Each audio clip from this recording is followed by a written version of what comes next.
The first four cards deal with the past.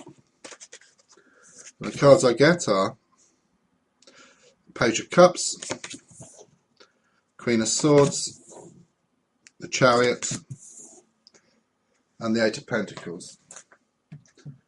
The Queen of Swords represents you or someone around you, and represents a cold and hard woman who is very domineering and expects respect. Around this woman, the Chariot card is all about movement and change, and can represent a trip, house movement, or a change in a spiritual or emotional sense. The black and white sphinxes shown on the card talk of being pulled two ways and trying to balance things up, and also indicates friction around the situation. The page shows a woman on the seashore holding a cup with a fish poking its head out. Pages are very much the student card and about learning, and since the card is a cup, the learning is in an emotional sense. With the Queen, there's a feeling of having to toughen up emotionally. The fish in the cup gives me fish out of water, and this talks about the situation being uncomfortable for you. But the overall feeling is, what won't kill you will make you stronger.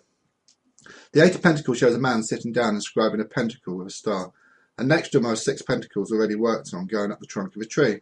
The card reflects the hard work and effort that you've been putting into this situation, and 6 of 6 pentacles already worked on form a ladder up a tree.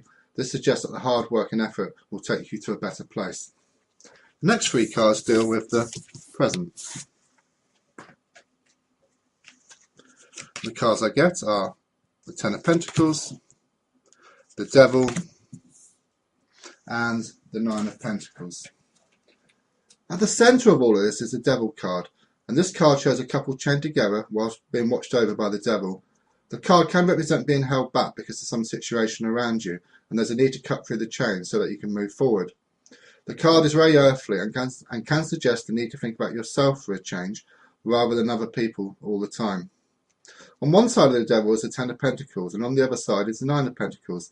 And both of these cards are very much about earthly matters and are around money, house, work, and material possessions. The Nine of Pentacles shows a woman smiling in a country setting and indicates peace of mind and contentment, as well as financial fulfillment for you, especially if you can cut the chains that are holding you back. The Ten of Pentacles shows a couple chained together, and again, there are coins all around them. And this card is very much about the next step and talks of settling down and also being very secure. All of this appears to be on your mind around the present time. The next 2 cards deal with the future. The cards I get are the Page of Swords and the Knight of Pentacles. The Page, as talked about earlier, is the student card, and since swords represent the mind and communication, there's a feeling that you'll need to bite your tongue in some respect and not fight with a higher authority. The Knight of Pentacles shows a knight holding a giant pentacle, and knights are all about movement, and so since he holds a pentacle, the card suggests that money, as well as security, will soon be coming your way. And the final card is the final outcome. Eight of Swords.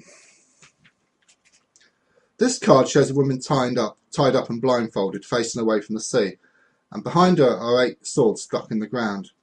The swords appear like the bars to a prison, and so can indicate being trapped. Swords are about the mind, and so the entrapment seems to be very much in the mind.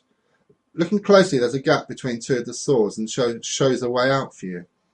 The facing away from the sea and the blindfold gives me the need to face up to things, especially in an emotional sense.